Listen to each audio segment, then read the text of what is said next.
out! Watch out! Watch out! Guys, let's talk about The Fanatic. I wish Freddy Krueger would come and chop off your head, and it would roll in the street, and a truck would squish it, and the blood would splatter everywhere, and everyone would watch it. What can I say about this film? Let's start with the basics first. It was released on the 30th of August, so it's been a good 2 weeks now, and the critic results are in. It's holding a 19% rating on Rotten Tomatoes from critics with no audience score.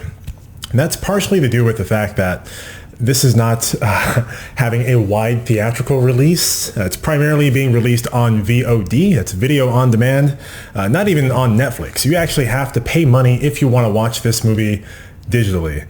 That being said, provided that the critic score is so terribly poor, most people are afraid to watch this movie.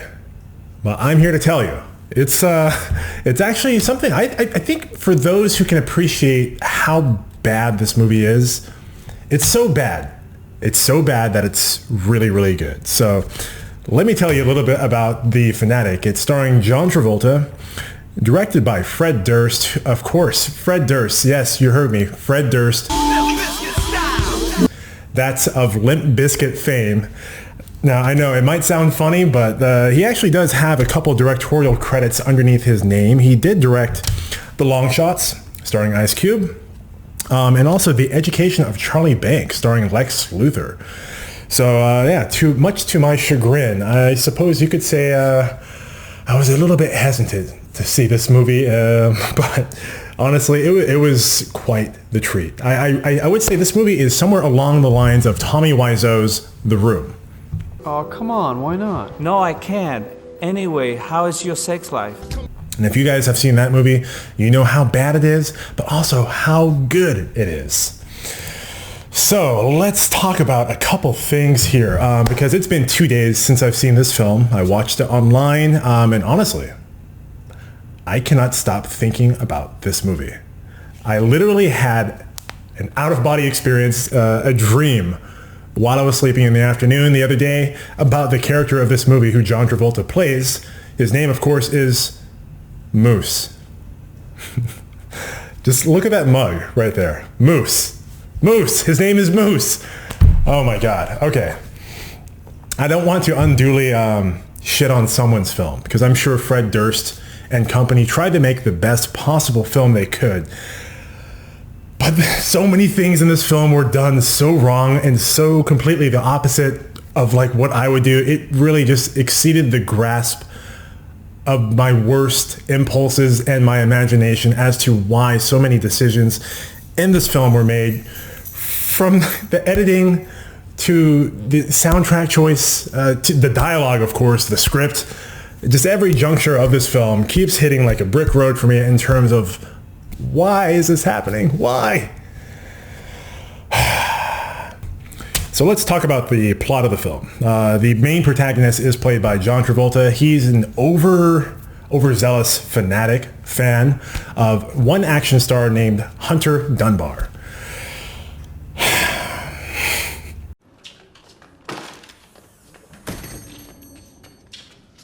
Hey, Aaron. Chocolate mousse. I can't talk too long. I gotta poo. I can't talk too long. I gotta poo. I gotta poo. I gotta poo.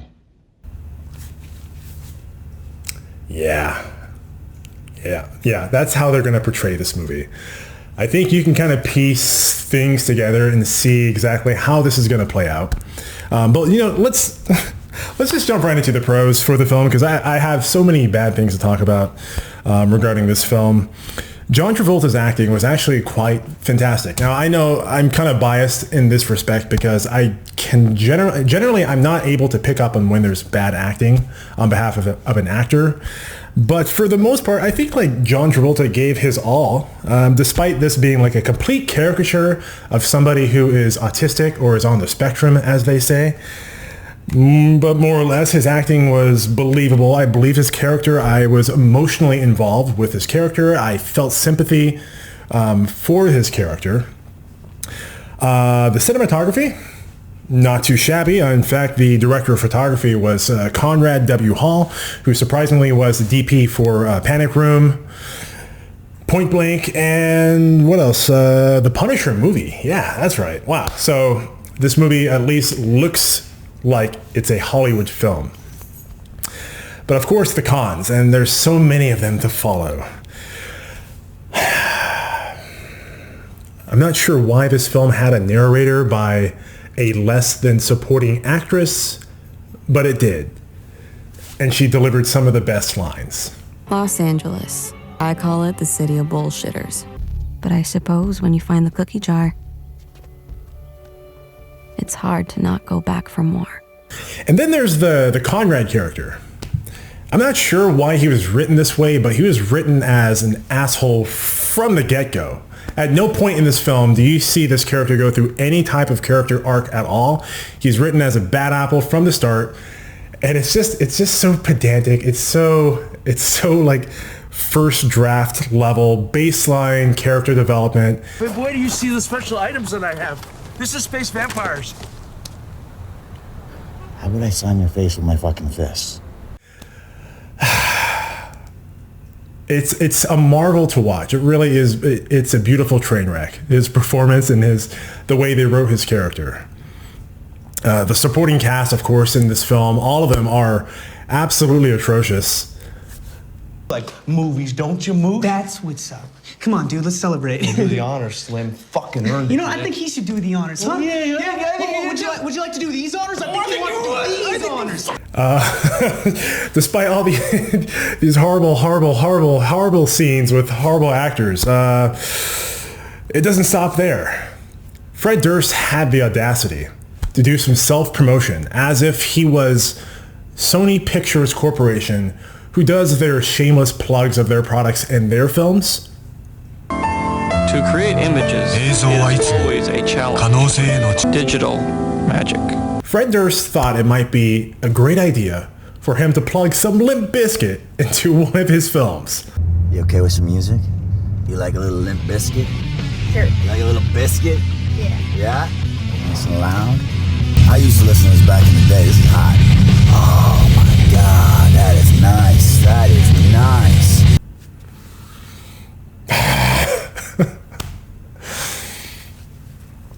I love Limp BIZKIT. I love Fred Durst.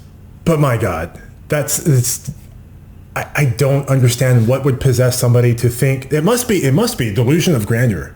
Because I'm sure these Hollywood types have so many people kissing their ass and telling them how great they are all the time that would be the only explanation I could see that would motivate someone to think that that was a good choice to do. Like, I do DJing and producing on my side, but at no point up until this very moment right now will you ever see me mention the words "Peace Out Premiere" or dropping anything that has to do with that on this channel. That being my stage name for music production, of course, but man. Mr. Dumbar! Mr. Dummy Bar! All right, I think it's time for the juicy spoilers. So of course, if you guys haven't seen this film, you might want to pause right now. You can skip to this time code right there below and skip those spoilers. All right, so spoilers. Let's do it right now. This film has a fantastic climax. Really, honestly, it was quite shocking. Why don't you just take a look for yourself? Are you okay? I'm sorry. That's a nosebleed. That's bad. That's bad. I had a nosebleed. Oh shit. Wait. Hey, listen to me. Wait.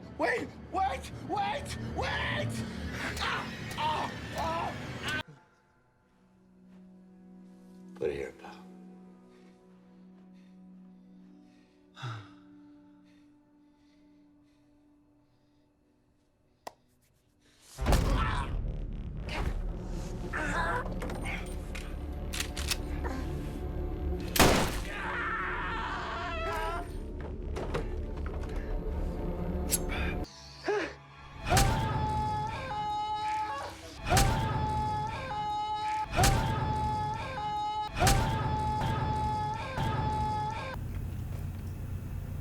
God damn. it's so over the top, stupid, not believable, and not like in a cool Tarantino way.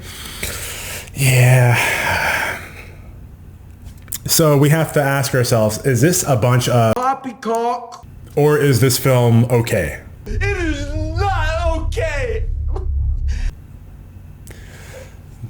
I'm gonna say it's probably Nightmare. This is a freaking nightmare. But in the best way possible. So if you have to ask me my score for this film, I'm going to have to give you 2 columns for my scores. So my scores are going to be, my first score is going to be based for my love of schlock and so bad that it's good. I'm going to give this a 4 out of 5 bags of popcorn. Okay? And then my second column is going to be my review score. That's just, just standard baseline movie scores. And of course, it's going to be an action boy stinker. I'm going to say this is I'll give a 2.5 bags of popcorn because at least it was funny. It was so hilariously bad that it made me laugh. I wasn't cringing and just counting the hours. I enjoyed how bad this film was. So there you go. Thank you so much for watching the review here for John Travolta's The Fanatic. Make sure to follow us on social media because you want to stay up to date with the latest and the sexiest movies, TV shows, and all that good stuff coming out of Hollywood. You can find all those links right down below. And of course, make sure to like, comment, subscribe, all that good stuff. We'd love to hear from you and get any feedback you'd like to give us. So thank you so much again.